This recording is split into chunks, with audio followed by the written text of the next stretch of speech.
A única coisa que eu sei dizer sobre a loucura é que todos nós estamos sujeitos.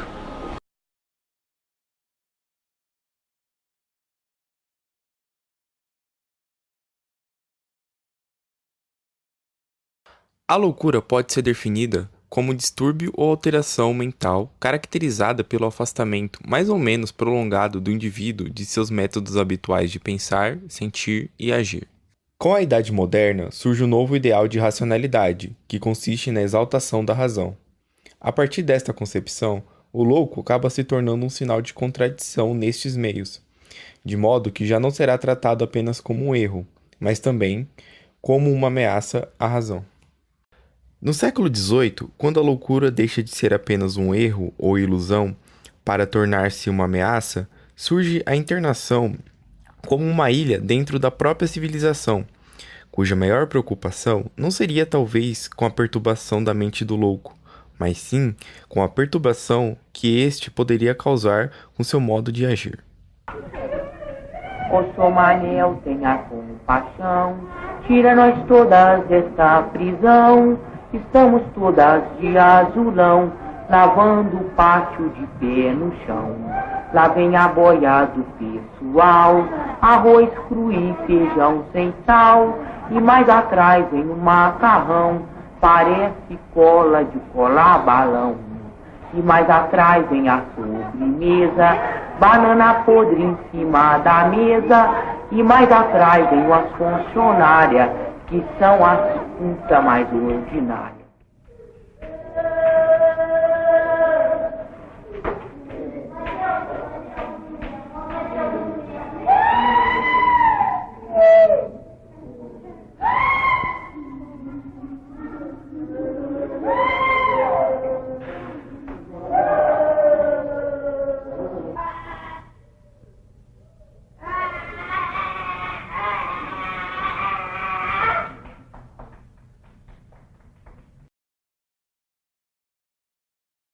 No século XIX, a psiquiatria tomou a frente sobre a loucura e, com as promessas de cura da doença, começou a justificar as internações, dizendo que elas iriam trazer a segurança pessoal e de sua família, libertá-los das influências pessoais, submetê-los à força de um regime médico e impor-lhes novos hábitos intelectuais e morais.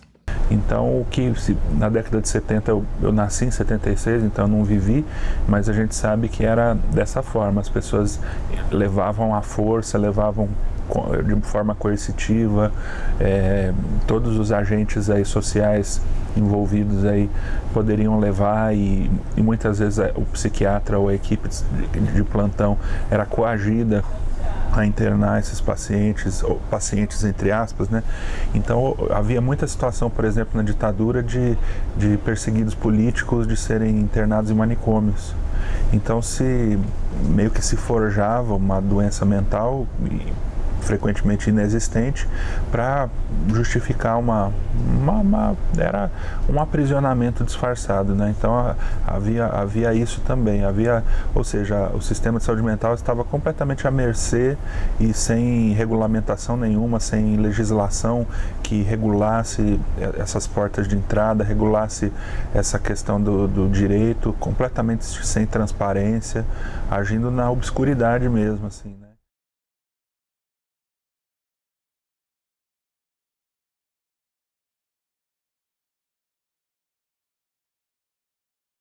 Esses pensamentos conflituosos influenciaram toda a sociedade no seu modo de agir e na retratação da loucura em meios jornalísticos. Nas décadas de 30 e 40, os doentes eram retratados por expressões como dementes insanos, como se fossem pessoas inferiores e não estivessem apenas em tratamento por uma doença. A partir da década de 70, o jornalismo já começa a denunciar os abusos cometidos em clínicas psiquiátricas e em manicômios, apresentando para a sociedade o sofrimento daquelas pessoas e a maneira errada como o tratamento era aplicado. E como era um período de ditadura, isso não vinha à tona, né? Isso não era divulgado socialmente, a mídia não tinha acesso. A mídia foi começando a tomar ciência desses absurdos, desses abusos, com a redemocratização, né? Início dos anos 80, que inclusive foi um dos pilares do movimento antimanicomial, que foi toda uma articulação política que nasceu dos trabalhadores desses serviços, né?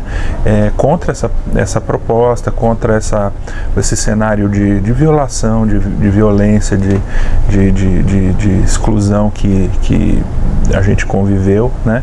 E aí propondo um modelo novo, um modelo de tratamento extra-hospitalar na comunidade, que envolvesse internação em situações mais específicas, enfim. Então, fazendo um resumidíssimo, foi esse o cenário que a gente tinha, e com a mudança política o que foi surgindo de alternativa a esse modelo.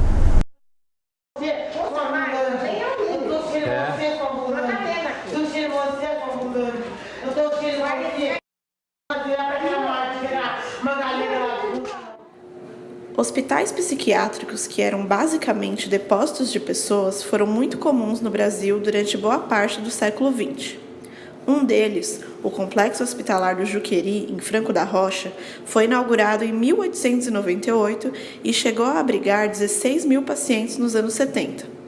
A arquitetura grandiosa projetada por Ramos de Azevedo escondia a rotina de maus tratos e violações do Juqueri.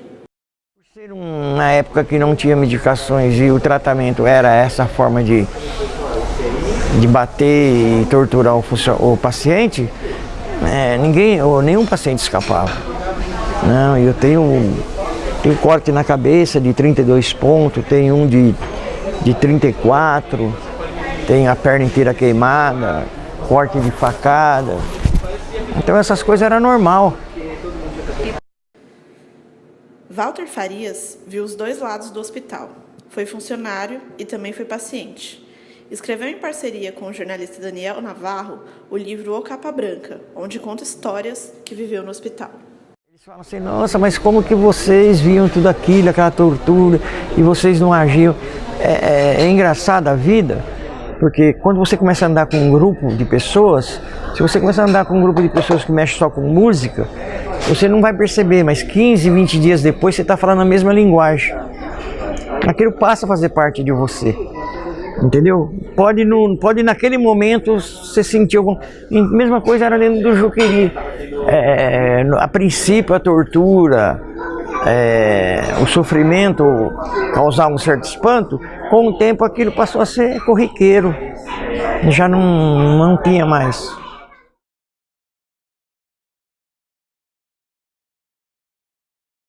Acho que antes era uma coisa mais grotesca, assim, mais grosseira, de desumanização explícita, né? Qualquer pesquisa no Google Imagens sobre manicômio mostra uma série de cenas e fotos bastante duras, né? Nesse sentido, a política de saúde mental foi um avanço, né? A política de saúde mental está sendo reavaliada, mas aí é uma outra questão que talvez vocês perguntem, mas ela trouxe avanços, principalmente do ponto de vista humanitário, assim, né? Eu acho que só o fato de tirar essas pessoas dessa situação já é um avanço enorme, assim. A gente tem uma série de críticas, acha que os pacientes não foram tratados adequadamente, que saíram do manicômio para ficar no CAPS, mas veja, se coloca no lugar. Há muita diferença entre você ficar a vida toda num hospital psiquiátrico e você fazer um tratamento, mesmo que de baixa qualidade, mas pelo menos você tem uma casa para voltar, você tem uma família, então você minimamente houve uma melhora em termos de direitos fundamentais mesmo, né, das pessoas se exporem menos a riscos. Então eu acho que nesse sentido a política de saúde mental vigente, cujo marco foi a Lei 10.216, ela trouxe um avanço enorme para a proteção das pessoas com transtorno mental no Brasil. Se ela não trouxe um tratamento ideal, é porque talvez esse tratamento ideal ainda não exista de fato, né, pela própria limitação da ciência, do saber técnico a respeito.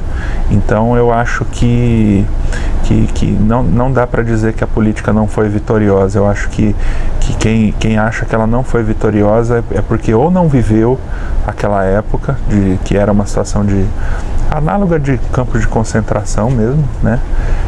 Guardadas as devidas proporções. A diferença era que os pacientes não eram assassinados diretamente, mas eram, enfim, havia uma mortalidade muito grande por essa questão da negligência, do cuidado inadequado, enfim, da falta de condições, né? Então a gente precisa ficar muito atento aos críticos da política de saúde mental, porque, como eu disse, ou eles não viveram na pele isso, e eu peguei o final disso, então eu posso dizer que o que eu vi nos últimos manicômios no município de São Paulo me faz ter bastante segurança nessa minha opinião. Ou não viram, ou se viram, fingiram que esqueceram. Foram internados compulsoriamente nessas instituições mães solteiras, negros, gays, moradores de rua, deficientes físicos, presos políticos, usuários de drogas e todos aqueles considerados indesejáveis pela sociedade. Os tratamentos incluíam camisas de força, eletrochoques e lobotomias. Não há dados sobre o número total de mortos nessas condições. Só no Hospital Colônia de Barbacena, em Minas Gerais, 60 mil pessoas morreram.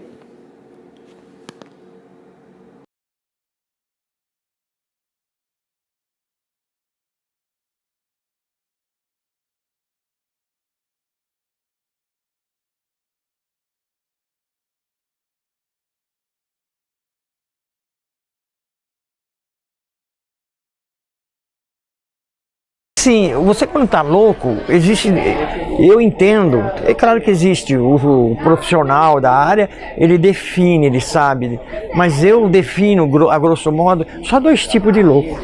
Aquele que está no fronteiriço, entre a razão e a loucura, e o que está do lado de lá da loucura. O que está no fronteiriço, ele pode ser muito bem eu, você, qualquer um de nós. E o que está no fronteiriço é aquele momento que você está perturbado com várias coisas. Se eu for pegar esse livro ali e ele cair, eu fico pensando, eles vão rir de mim. Se eu falar qualquer besteira, eles vão rir de mim. Esse está no fronteiriço. É o louco que ainda se preocupa com as coisas. Quando você passou do fronteiriço para lá, você já não importa mais para mim. É por isso que muitos pacientes no Juqueri, milhares deles, andavam nus, defecavam no chão, entendeu?